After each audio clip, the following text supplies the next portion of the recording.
Hi, this is Bill Ringle, host of My Quest for the Best, where we meet business, thought, and community leaders to discuss issues relevant to entrepreneurial growth. Joining us today is Michael Bungay Stanier. Michael founded Box of Crayons, a company that helps organizations all over the world do less good work and more great work. The Box of Crayons company is well known for their coaching programs that help time-crunch managers coach in 10 minutes or less. Michael left Australia 22 years ago to be a Rhodes Scholar at Oxford University, where he fell in love with a Canadian, and that explains why he now lives in Toronto. He's the author of Do More, Great Work, which has sold over 100,000 copies, and several other books, including his most recent, The Coaching Habit, Say Less, Ask More, and Change the Way You Lead Forever. Welcome, Michael. Bill, I'm so happy to be back with you. It's nice to talk again, and thanks for bringing me on and getting into this new book I've written, The Coaching Habit. It's a fascinating book, and I can't wait to get in talking about it. How did you realize that you had a knack or an inclination for coaching? Was there some early experience in your life or in school that led you to draw upon skills or revealed to you that this was an area that you had a good value to offer? Yeah, there really was, so it's a great question to start. In those angst-filled teenage years, like we've all been there, we've all had them, where, love is intense and hate is intense and, the emotions ebb and flow, the brain isn't fully formed, so you truly don't know what you're doing. I found that in those days, I spent an awful lot of time listening to my fellow teenagers and their angst-filled love life. It may be because I didn't have much of a love life myself, who knows. But the typical thing was we'd go out, we'd go dancing, we'd do something like that, and then there'd be a drive home, and I'd end up sort of listening to somebody in a car, my friend Phil springs to mind, talking about the angst he's having with, insert girl's name. And I remember feeling right there at the time going, God, I am obviously okay at this whole listening thing. I've got a degree of sympathetic ear. But I really have no idea what I'm doing here. I'm barely holding on. Should I be saying something? Should I be asking something? What should I be doing? I mean, being present is useful, but what else? And when I went to university, one of the things that I did is I took a telephone crisis counseling course. So effectively a suicide hotline for teens. And that was my first kind of formal training in this area. It's just so that I had a sense of how might you respond when somebody's struggling. And I did that in university in Australia. I did it in university in the UK as well. And when I finally finished university, got into the world of work, after a number of years, I actually then started to notice of the rise of this thing called coaching. Now, I was in the UK at the time. And of course, it was very much a kind of US and really a kind of Californian thing. And because I'm in the UK, I'm like, there's probably this hippy-dippy, slightly odd thing from the West Coast. We can probably ignore it. But it kept my attention. And I kept tracking that. And then when I moved to the States, I hired my first coach, found out what she did, figured out that this is something that I could probably do as well. And that really was when I started walking that path of more formally coaching people myself. And of course, these days I actually don't do very much coaching anymore myself. My real focus is training managers and leaders to be more effective coaches in their day-to-day working lives.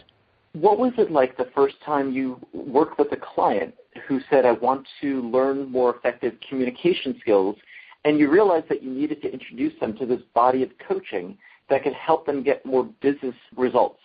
It's been interesting because one of the things that I've noticed in the years as coaching has become increasingly kind of mainstream has been the different ways that it's been positioned for people. So when it started, coaching was very much about if you're getting coaching, you're probably broken. You've screwed up somehow. Coaching is just a code word for we're going to fire you in 3 months' time, but we're going to do this token thing before we get there. The year 2000, Daniel Goleman, who, you may know, most people do know that name as the guy who popularized emotional intelligence. Daniel Goleman publicized an article in Harvard Business Review called Leadership That Gets Results. And he says, look, there are actually 6 different styles of leadership. They're all useful. They're all appropriate at certain times. but they don't always work, and each style has its own pros and cons. He identified coaching as a style of leadership, but he said, even though it really has a great job driving engagement and driving kind of cultural change and driving even bottom line success, it's perceived as taking too long and too much effort for it to be a much used leadership style. And what I've noticed over the time is that the focus now has turned into, we know that we need to keep our people focused on the stuff that matters, and we need to keep people engaged so that they're doing work that's meaningful for them. And one of the things that's just become clear is that coaching is a style of leadership that is particularly effective at bringing focus and engagement and learning to the experience, which is something that other styles of leadership may not be able to do quite as well. I don't think I really answered your question there, but there's an answer for you anyway. It really talks to the difference in your philosophy of how you bring this to a very results-oriented business service. You're not just doing the job and leaving, but you're actually doing kind of a brain upload so that they take those skills and it becomes cross-pollinated throughout the organization, isn't it? Right. That's the whole point about coaching is, there are many, many definitions of what coaching is. There's one that I've read that I think is particularly strong. It's from a guy called Sir John Whitmore. And Sir John says, look, coaching is about helping people unlock their own potential. So I like the way he's kind of been clear about it. It's not you unlocking their potential, but helping others unlock their own potential. And then he says it's about helping people learn rather than teaching them. And that's a really key distinction, because if you're teaching them, it's effectively pretty much I'm downloading the content in my brain into your brain. And I'm going to hope that that's the way I hope you're going to take something away from that. But honestly, most people don't remember very much from being told what to do or given the answer or given the advice. Helping them learn is when you help them make their own connections, and that's when the new neural pathways kind of happen in the brain. That's when people with potential and capacity and self-sufficiency all increase. And just as you're saying, it's about giving people that ability to learn and be self-sufficient, not just telling them what to do. Michael, what is an example of working with an executive that you've done where you've helped them uncover their own potential? And it's a new way of thinking. So were there any obstacles that you encountered as you were working with an executive? Well, I work less with executives now. I used to do quite a lot of that in the past. Now my goal, of course, is to help other folks, typical managers, just ordinary people in organizations, try and do the same. So if they're working with somebody on their team and they're going, let me help you get to the next level, there's a couple of challenges and maybe a couple of tools I can share that can be particularly helpful for people. The first is this whole piece around, as the coach, as the person who's their manager and their leader, the first thing to do is go, look, the basic behavior change that you're looking to complete here to make your life more effective is to give a little less advice and to offer up a little more curiosity. A little less advice, a little more curiosity. Now, that's harder to do than it sounds, but most people don't realize just how wired they are to be advice-giving maniacs. They love that stuff. So you're already making a shift of behavior, so you're staying in a place of curiosity. And then one of the most effective things that you can do is to help them increase their own learning as well as be more effective in the work that they're doing. And I'm going to say that one question that people might like immediately is the third question that we talk about in the book. It's called the focus question. And the focus question acknowledges that in many organizations, people are very busily, very creatively, with best of intentions, coming up with answers to solve the wrong problems. It's very frustrating. So the focus question is about helping slow down the rush to action and actually spend time trying to figure out what the real challenge might be. So what is that question? Well, it's pretty simple. It's simply to ask, what's the real challenge here for you? So imagine this, Bill, let's pretend that you report to me, Bill, and you come into my office or my cubicle and you go, Michael, blah, blah, blah, this challenge, blah, blah, blah. And because I'm a nice guy and because I'm helpful and because this is the way we work now for years, every part of my body is twitching and kind of wanting to tell you what to do. But I'm going to change that because you've been listening to Bill Ringle's podcast, so you're going to try something different. And so you lean in and you go, okay. So Bill, I understand you've got a lot going on there, but let me ask you, what's the real challenge here for you? And that's going to slow you down. And it's going to actually make you think, because I didn't ask, what's the challenge here? Because you've kind of given me that already. I didn't even ask just, what's the real challenge here? Because that would have still deepened the conversation. I actually asked you, what's the real challenge here for you? And now the focus is on you and what you're up to. And when we get to the heart of what that is, what's the real challenge here for you? When I ask what's the real challenge here for you, and we kind of stick with that question for a little bit, you're going to find that A, you've got better focus on what really needs to be done, but you're also going to walk away with some insight as to how you're part of the issue and what you need to do to overcome your own challenges so that you can better answer this problem that's in front of you. So there's that kind of double whammy. You're solving the problem, you're also increasing learning so that person's capacity and wisdom is increased. Michael, I see another outcome of this question that's extremely powerful. May I point it out? Yeah, please. I see that what you're doing is you're also training people that when they come to you or to their manager who asked this question, they're learning to come prepared to explain what's the problem here, what's the challenge for me, and it goes back to the piece of wisdom that's so hard to follow but so often cited, which is be part of the solution, not the problem. You take ownership by answering that question. Isn't that correct? Yeah, I think that's absolutely spot on, and I'd frame it like this. What you're helping people do is to train them in being well coached. I mean, if you're trying to create a way of working with the people around you that's more coach-like, you want to change your behavior, but you want to help other people change their behavior so they know things are differently. So things will be different. I mean, at the moment, probably people are showing up to have a conversation with you, expecting a certain thing, and it may be in some form or other, they're expecting for you to give them the answer.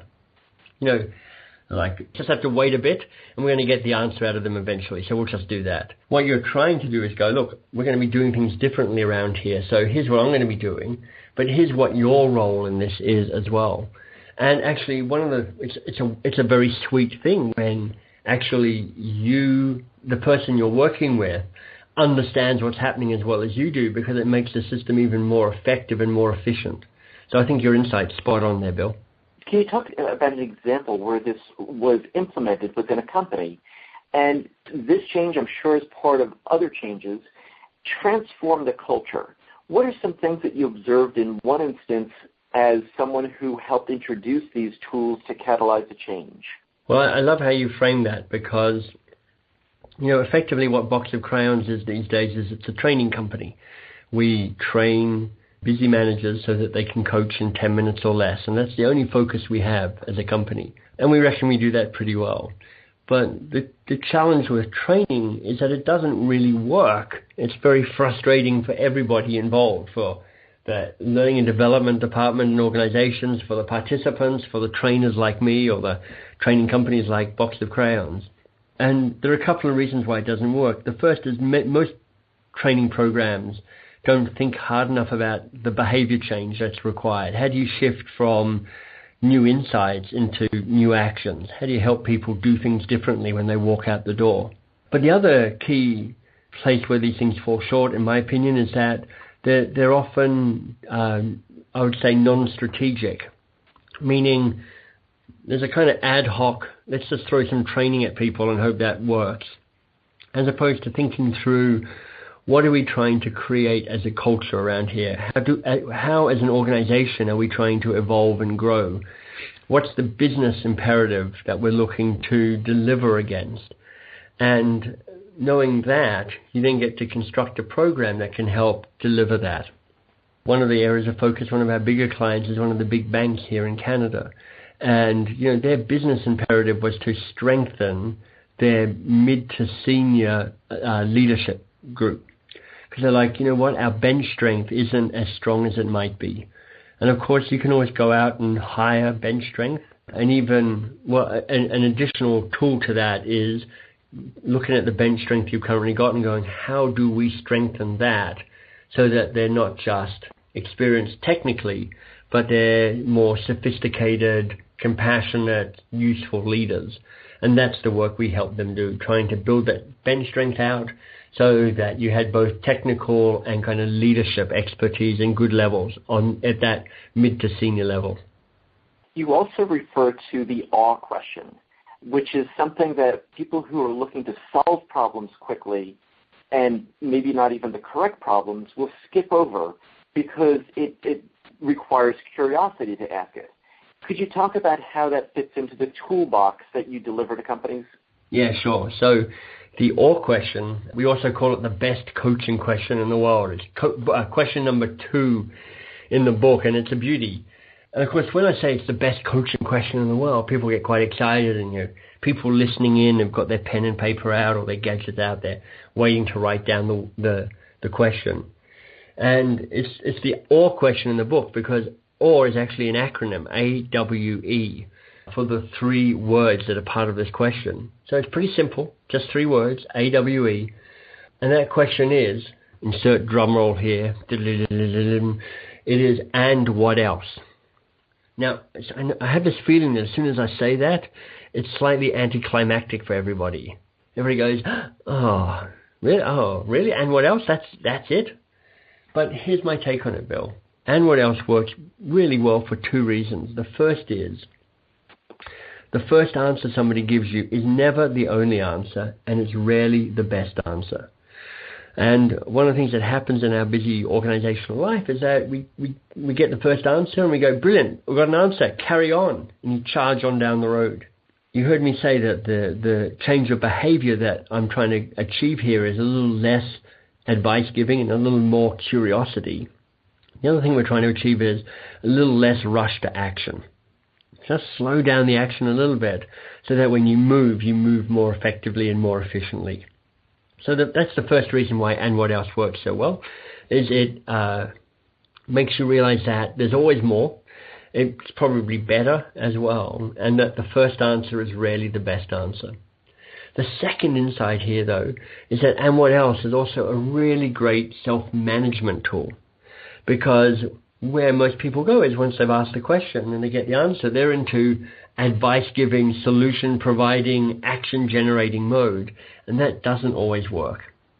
If you ask the question, and what else, because you've asked the question, the other person is back doing the work, and you're getting to stay lazy. And it's one of those kind of slightly counterintuitive principles we have in the book, which is we actually want people to be lazy so that they're better able to coach the other person. The other person gets to do the work and gets the benefit of the insight, the learning, increasing their own capacity, increasing their own potential. So that's a double whammy about why the and what else question works so well. So the converse of that is if a manager finds him or herself working too hard, the focus is probably back on them providing them with their mentee with the solution rather than them helping develop and cultivate the kind of thinking that will make them a more valuable asset within the company.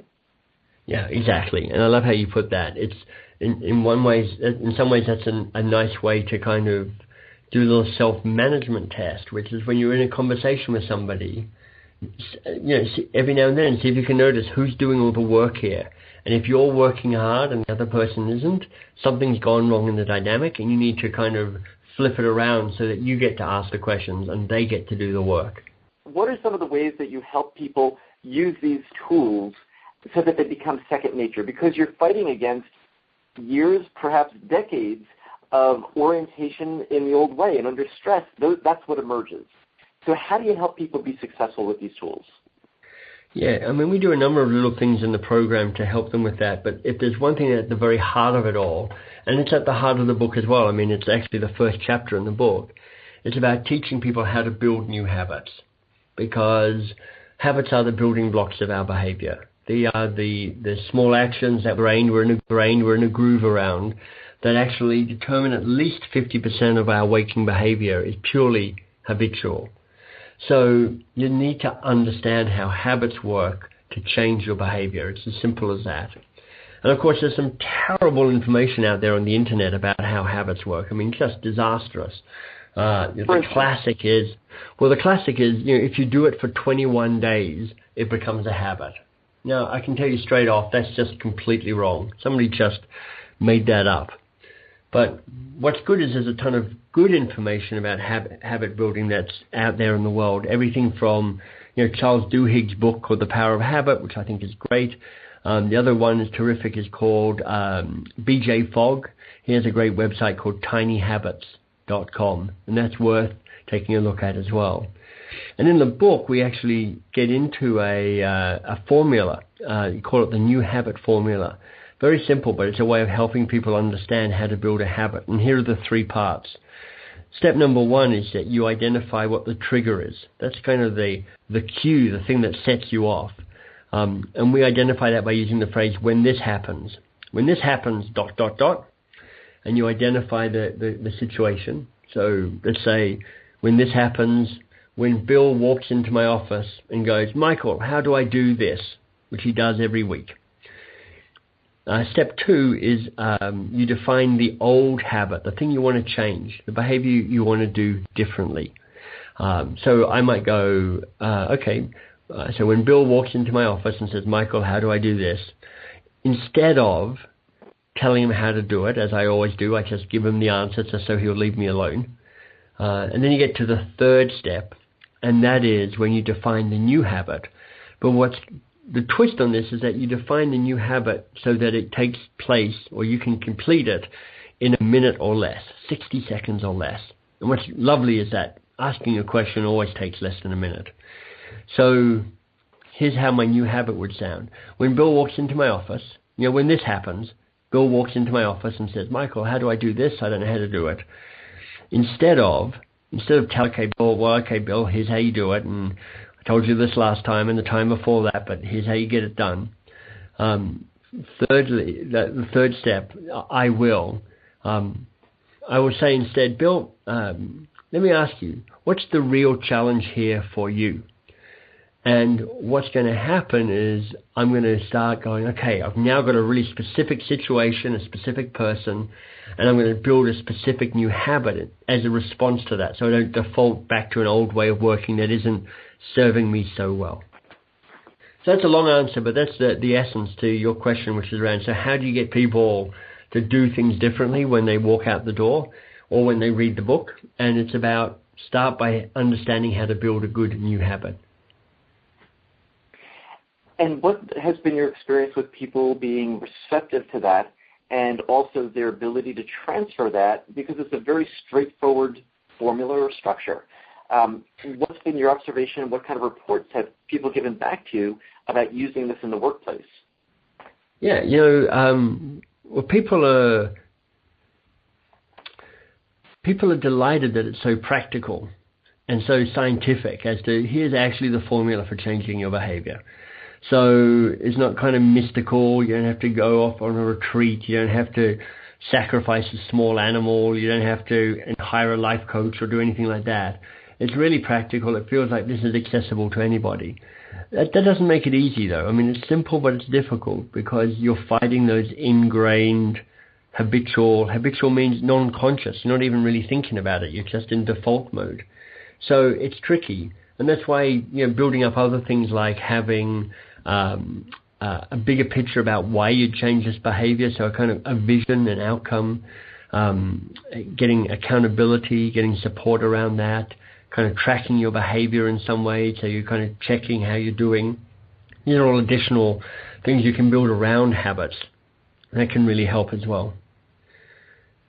I think the bigger picture is something I'd like to have you talk more about, because one of the mistakes I can imagine managers making very readily is saying, oh, okay, I get the 3 steps. What I'm going to do is I'm going to write these statements for the people who report to me so I can correct their habits and they could do these habits instead without involving them.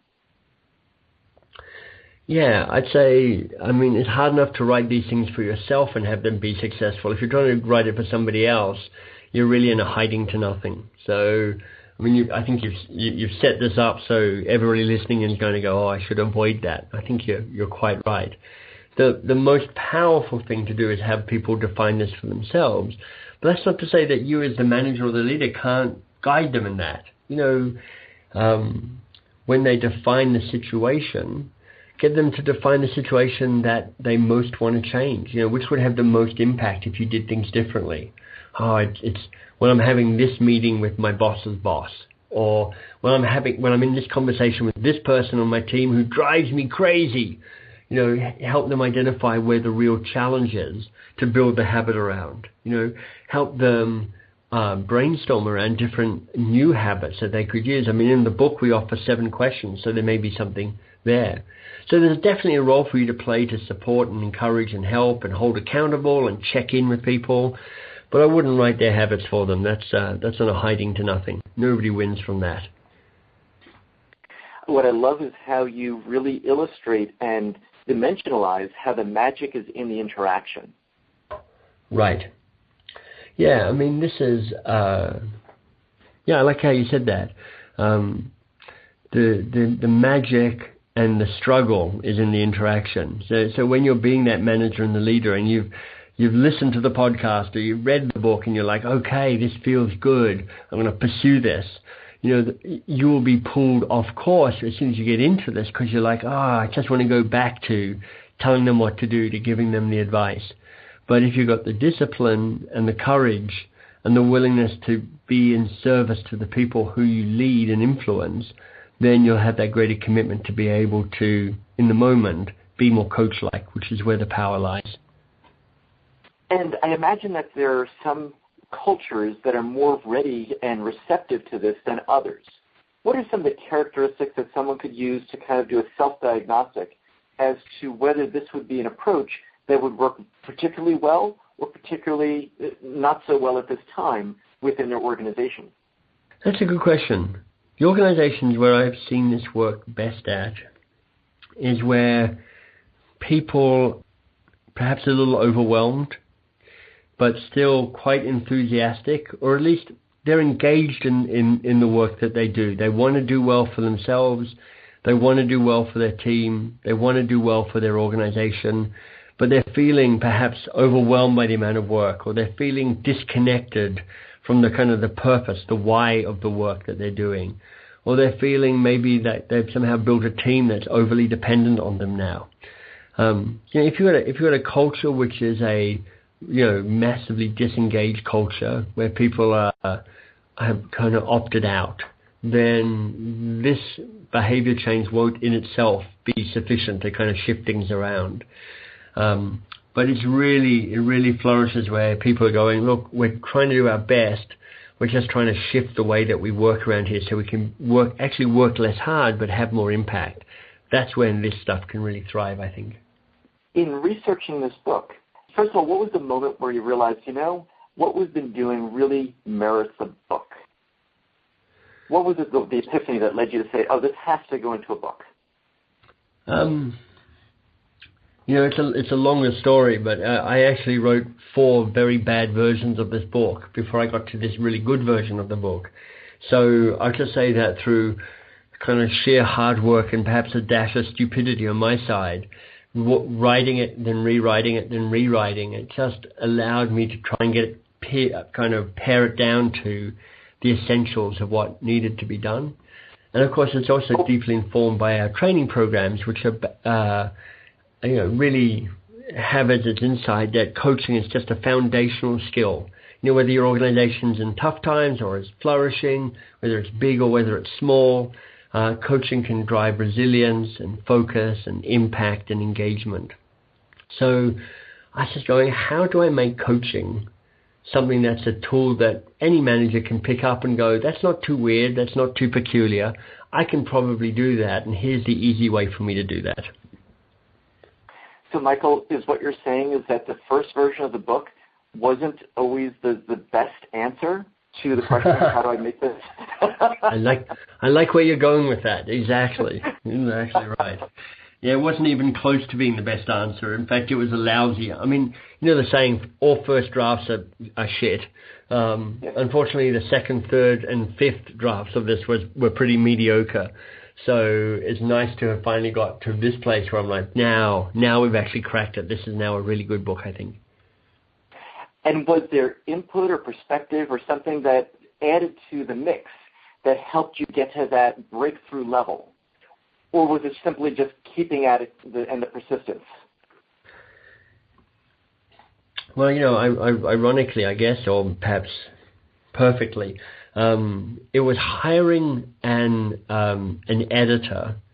I tried out a few and it didn't quite click, but then I found an editor who she understood what I was trying to achieve, and she had the ability to both see my vision for this book at the bigger picture, but also create some of the discipline and structure that I was missing up to now. So effectively I hired a coach. That's in some ways what an editor is. A coach who was able to help me better realize the vision that I had for my own book.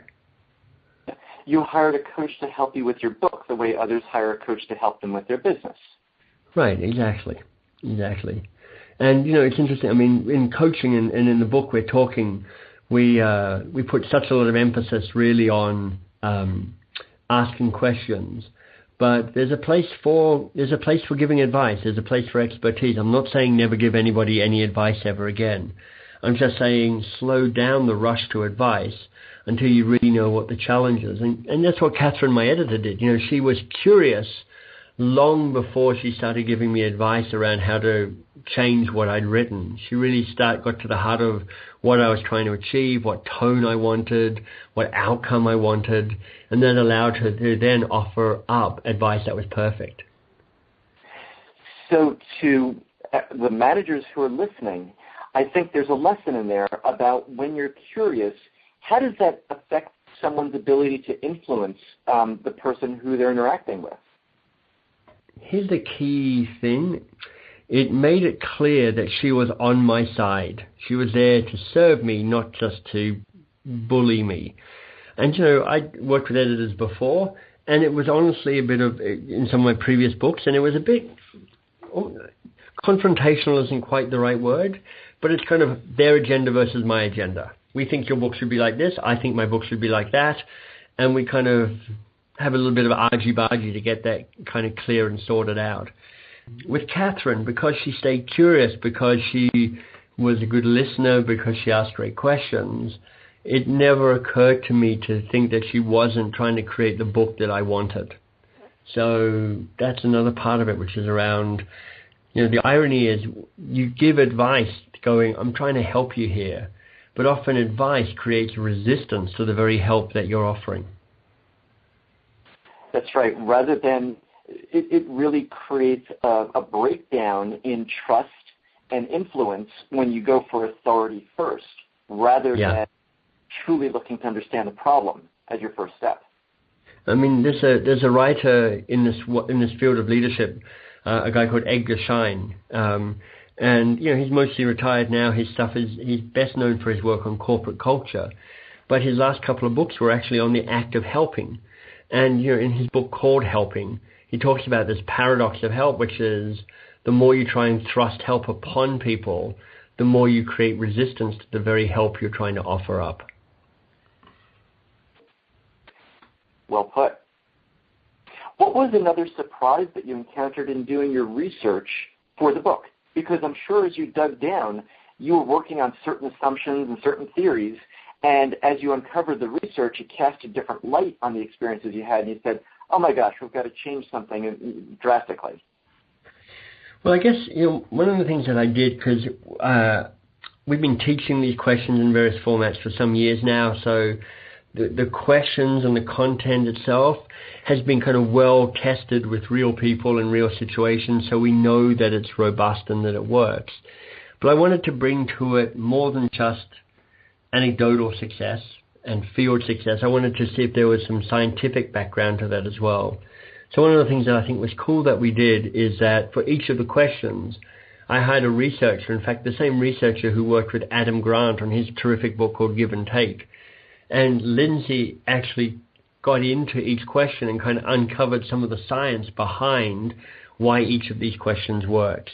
So, in the book we talk about 7 great questions, but if you're interested in the kind of the science that draws on psychology and behavioral economics and neuroscience about why these questions, then all of that's in the book as well.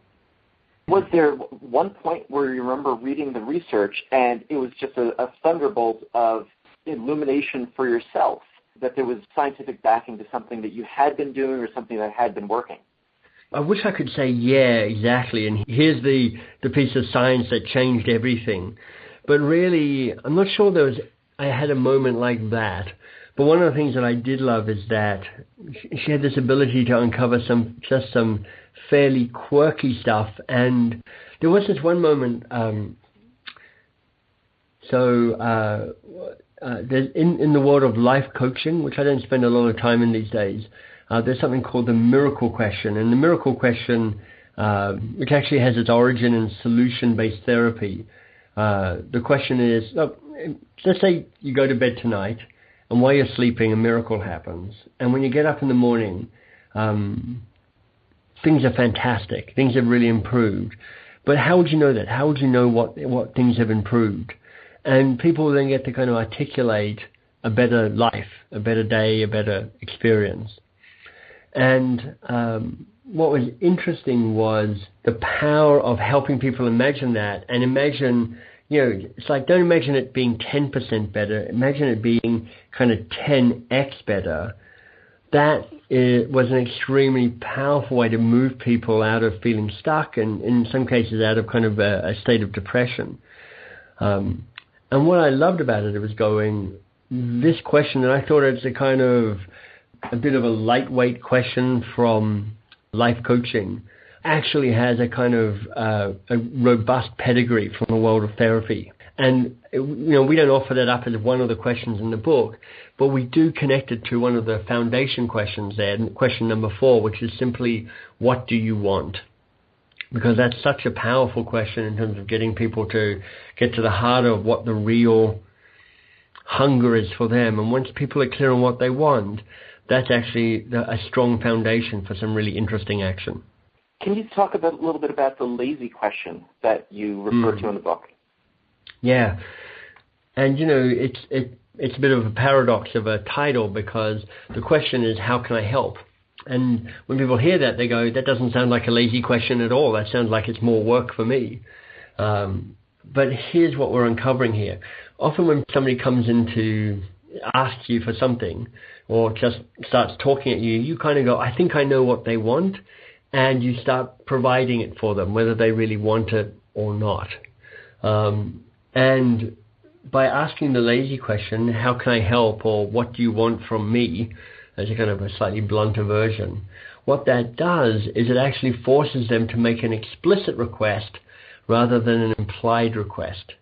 And what's powerful about that is if it's an implied request, that often leaves you a bit stuck, because you kind of think you know what they want and you start giving it to them whether they want it or not.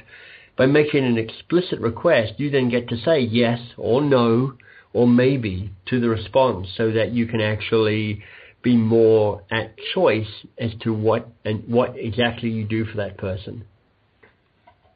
That's right. And I also hear that theme coming up again of helping people take responsibility.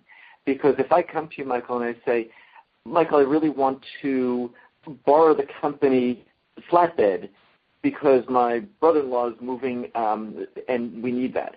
You could say, well, no, that's not really legitimate, and appreciate you asking, but that's not going to happen.